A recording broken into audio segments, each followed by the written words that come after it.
Amrit noni pain oil, ನೋವಿಗೆ ವಿರಾಮ, ದೇಹಕ್ಕೆ ಆರಾಮ. ಅವಕಾಶಗಳಿಂದ ವಂಚಿತರಾಗಿರ್ತಕ್ಕಂಥ ಜನರು ಎಲ್ಲರೂ ಕೂಡ ಮುಖ್ಯವಾಹಿನಿಗೆ ಬರಬೇಕು.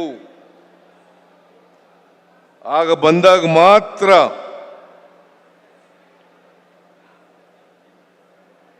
ಎಲ್ರಿಗೂ ಸಾಮಾಜಿಕ ನ್ಯಾಯ ಸಿಕ್ಕಿದಾಗ ಆಗ್ತದೆ,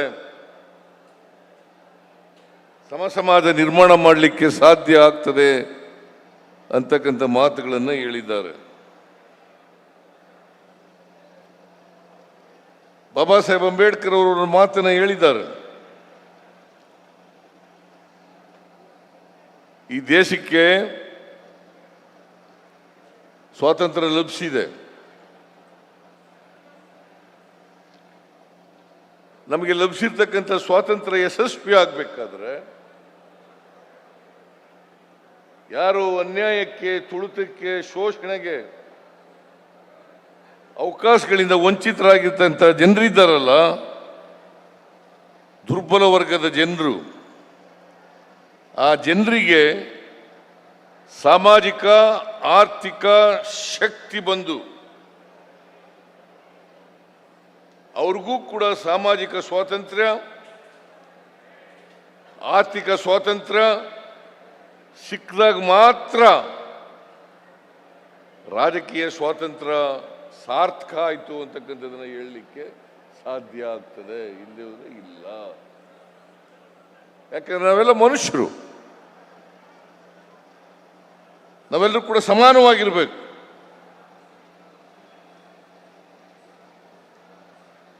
ನಮ್ಮಲ್ಲಿ ಮೇಲು ಕೀಳು, ಬಡವ ಬಲ್ಲಿದ, ಅಕ್ಷರಸ್ಥ ಅನಕ್ಷರಸ್ಥ ಅಂತ ತಾರತಮ್ಯ ಇರಬಾರದು. ಆ ತಾರತಮ್ಯ ಇದ್ರೆ ನಾವು ಅಸಮಾನತೆಯ ಸಮಾಜ ಅಂತ ಕರಿತೀವಿ. ಈ ಅಸಮಾನತೆ ಹೋದಾಗ ಮಾತ್ರ ಸಮಾನತೆಯ ಸಮಾಜ ನಿರ್ಮಾಣ ಆಗಲಿಕ್ಕೆ ಸಾಧ್ಯ ಆಗ್ತದೆ. ಅನೇಕ ಕಾರಣಗಳಿಂದ ಅಸಮಾನತೆ ನಿರ್ಮಾಣ ಆಗಿದೆ. ಅದಕ್ಕೆ ನೀವು ಕಾರಣರಲ್ಲ, ನಾವು ಕಾರಣರಲ್ಲ. ಯಾರೋ ಸ್ವಾರ್ಥಿಗಳು, ಪಟ್ಟಭದ್ರ ಹಿತಾಸಕ್ತರು ಜಾತಿ ವ್ಯವಸ್ಥೆಯನ್ನು ನಿರ್ಮಾಣ ಮಾಡಿ ನಮ್ಮ ಸಮಾಜದಲ್ಲಿ ಅಸಮಾನತೆ ನಿರ್ಮಾಣ ಆಗಿದೆ.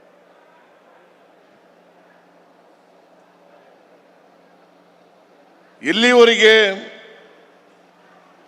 ಜಾತಿ ವ್ಯವಸ್ಥೆ ಇರ್ತದೆ ಅಲ್ಲಿವರೆಗೆ ಅಸಮಾನತೆ ಇರ್ತದೆ. ಆ ಜಾತಿ ವ್ಯವಸ್ಥೆಯ ಪರಿಣಾಮವಾಗಿ ನಾವೆಲ್ಲ ಅವಕಾಶಗಳಿಂದ ವಂಚಿತರಾಗಿರ್ತಂಥ ಜನರು ಅಕ್ಷರ ಸಂಸ್ಕೃತಿಯಿಂದ ವಂಚಿತರಾದೋ. ಯಾರಿಗೆ ವಿದ್ಯೆ ಕಲಿತಕ್ಕಂಥ ಅವಕಾಶ ಸಿಕ್ತು ಅವರೆಲ್ಲರೂ ಕೂಡ ಆರ್ಥಿಕವಾಗಿ, ಸಾಮಾಜಿಕವಾಗಿ ಮೇಲಕ್ಕೆ ಬರಲಿಕ್ಕೆ ಸಾಧ್ಯ ಆಯಿತು.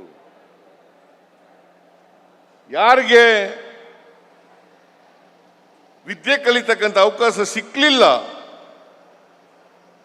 ಅವರೆಲ್ಲರೂ ಕೂಡ ಅವರವ್ರ ಕಸುಬುಗಳನ್ನು ಮಾಡ್ಕೊಂಡು ಪಾಪ ಆರ್ಥಿಕವಾಗಿ, ಸಾಮಾಜಿಕವಾಗಿ ಮೇಲಕ್ಕೆ ಬರಲಿಕ್ಕೆ ಸಾಧ್ಯ ಆಗಲಿಲ್ಲ.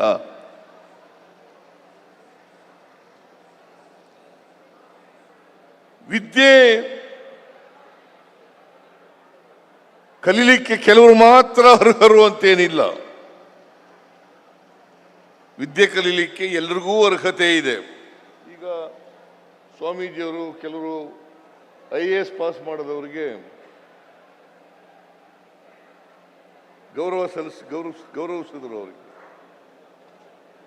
ಗೌರವಿಸಿದ್ರು. ಅಂದ್ರೆ ಬೋವಿ ಸಮಾಜದಲ್ಲಿ ಹುಟ್ಟಿದವರು ಕೂಡ IAS ಅಧಿಕಾರಿಗಳಾಗಲಿಕ್ಕೆ, IPS ಅಧಿಕಾರಿಗಳಾಗಲಿಕ್ಕೆ, ಡಾಕ್ಟರ್ಗಳಾಗಲಿಕ್ಕೆ, ಇಂಜಿನಿಯರ್ಗಳಾಗಲಿಕ್ಕೆ ಅರ್ಹರು. ಅಲ್ಲದೆ ಬಾಬಾ ಸಾಹೇಬ್ ಅಂಬೇಡ್ಕರ್ ಅವರು ಅಷ್ಟೊಂದು ಮೇಧಾವಿ ಆಗ್ಲಿಕ್ಕೆ ಸಾಧ್ಯ ಆಯ್ತಿತ್ತ? ಪರಿಶಿಷ್ಟ ಜಾತಿಯಲ್ಲಿ ಹುಟ್ಟಿದವ್ರಲ್ವ. ನಾವು ಎಲ್ಲರೂ ಕೂಡ ಅರ್ಹರೇ, ನಾವೆಲ್ಲರೂ ಕೂಡ ಅರ್ಹರೇ. ಆದರೆ ಕಾರಣಾಂತರದಿಂದ ನಮಗೆ ಅವಕಾಶಗಳಿಂದ ನಾವೆಲ್ಲ ವಂಚಿತರಾದೋ. ಯಾರಿಗೆ ಅವಕಾಶ ಸಿಕ್ತೋ ಅವ್ರ ಮೇಲೆ ಬಂದರು, ಯಾರು ಅವಕಾಶ ಸಿಗ್ಲಿಲ್ಲ ಅವ್ರು ಕೆಳಗಡೆ ಹೋದ್ರು. ಜಾತಿಯಿಂದಲ್ಲ, ಹುಟ್ಟಿನಿಂದಲ್ಲ, ನಾವೆಲ್ಲ ಮನುಷ್ಯರಾಗಿ ಬಾಳ್ತಕ್ಕಂಥ ವ್ಯವಸ್ಥೆಯನ್ನು ನಿರ್ಮಾಣ ಮಾಡ್ಕೋಬೇಕು. ನಾವೆಲ್ಲರೂ ಸ್ವಾಭಿಮಾನದಿಂದ ಬದುಕಬೇಕು. ಶತಶತಮಾನಗಳ ಕಾಲ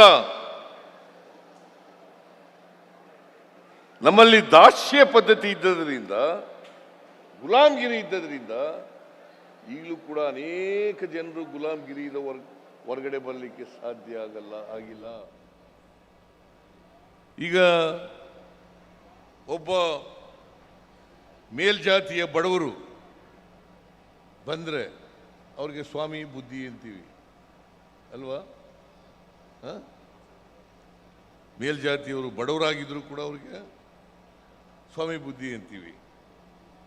ಆದರೆ ತಳದ ಸಮುದಾಯದವರು ಎಷ್ಟೇ ಶ್ರೀಮಂತನಾಗಿದ್ರು ಕೂಡ ಅವ್ರನ್ನ ಏಕವಚನದಲ್ಲಿ ಮಾತಾಡಿಸ್ತಾರೆ. ಇದೇ ಗುಲಾಮಗಿರಿಯ ಮನಸ್ಥಿತಿ, ಇದೇ ಗುಲಾಮಗಿರಿಯ ಮನಸ್ಥಿತಿ. ಈ ಮನಸ್ಥಿತಿ ಬದಲಾವಣೆ ಆಗ್ಬೇಕಲ್ಲ. ಬದಲಾವಣೆ ಆಗ್ಬೇಕಾದ್ರೆ ನಾವೆಲ್ಲರೂ ಸ್ವಾಭಿಮಾನವನ್ನು ಬೆಳೆಸ್ಕೋಬೇಕು. ಸ್ವಾಭಿಮಾನವನ್ನು ಬೆಳೆಸ್ಕೋಬೇಕಾದ್ರೆ ನಾವೆಲ್ಲರೂ ಕೂಡ ವಿದ್ಯಾವಂತರಾಗಬೇಕು. ಗೊತ್ತಾಯ್ತಲ್ಲ? ಗೊತ್ತಾಯ್ತೇನ್ರಿ? ಅದಕ್ಕೆ ಸ್ವಾಮೀಜಿಯವರು, ಅದಕ್ಕೆ ಬಾಬಾ ಸಾಹೇಬ್ ಅಂಬೇಡ್ಕರ್ ಅವರು ಹೇಳಿದ್ರು, ಸಂಘಟನೆ, ಶಿಕ್ಷಣ, ಸಂಘಟನೆ, ಹೋರಾಟ. ಶಿಕ್ಷಣ, ಸಂಘಟನೆ, ಹೋರಾಟ. ಅದನ್ನ ಸ್ವಾಮೀಜಿಯವರು ಅವರು ಈ ಬೋವಿ ಗುರುಪೀಠದ ಪೀಠಾಧಿಕಾರಿಗಳಾದ ಮೇಲೆ ನಿರಂತರವಾಗಿ ಆ ಕೆಲಸವನ್ನು ಮಾಡ್ಕೊಬರ್ತಾ ಇದ್ದಾರೆ. ನಿರಂತರವಾಗಿ ಕೆಲಸ ಮಾಡ್ಕೊಬರ್ತಾ ಇದ್ದಾರೆ.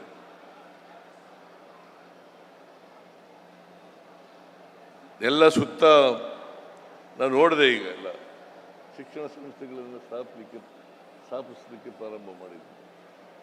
ಇನ್ನು ಮಾಡಿ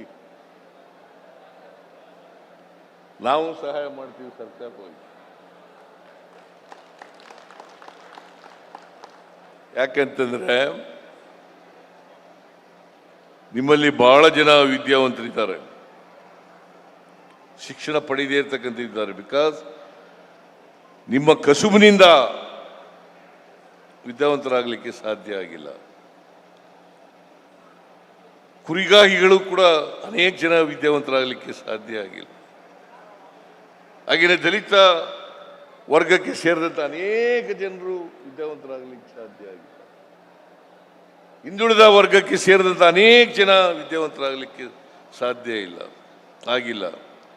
ಅಲ್ಪಸಂಖ್ಯಾತರು ವಿದ್ಯಾವಂತರಾಗಲಿಕ್ಕೆ ಸಾಧ್ಯ ಇಲ್ಲ.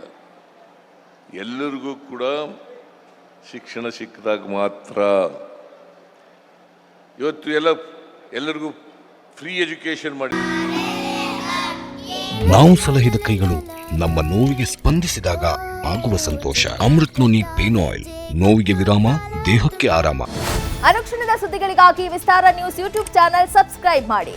ಹೊಸ ಸುದ್ದಿಗಳ ನೋಟಿಫಿಕೇಶನ್ಗಾಗಿ ಬೆಲ್ ಐಕಾನ್ ಕ್ಲಿಕ್ ಮಾಡಿ. ಲೇಟೆಸ್ಟ್ ಅಪ್ಡೇಟ್ಸ್ಗಾಗಿ www.vistaranews.com ವೆಬ್ಸೈಟ್ಗೆ ವಿಸಿಟ್ ಮಾಡಿ. ಅಂಗೈಯಲ್ಲೇ ಜಗತ್ತಿನ ಸುದ್ದಿ ತಿಳಿಯಲು ವಿಸ್ತಾರ ನ್ಯೂಸ್ ಕನ್ನಡ ಆಪ್ ಡೌನ್ಲೋಡ್ ಮಾಡಿ.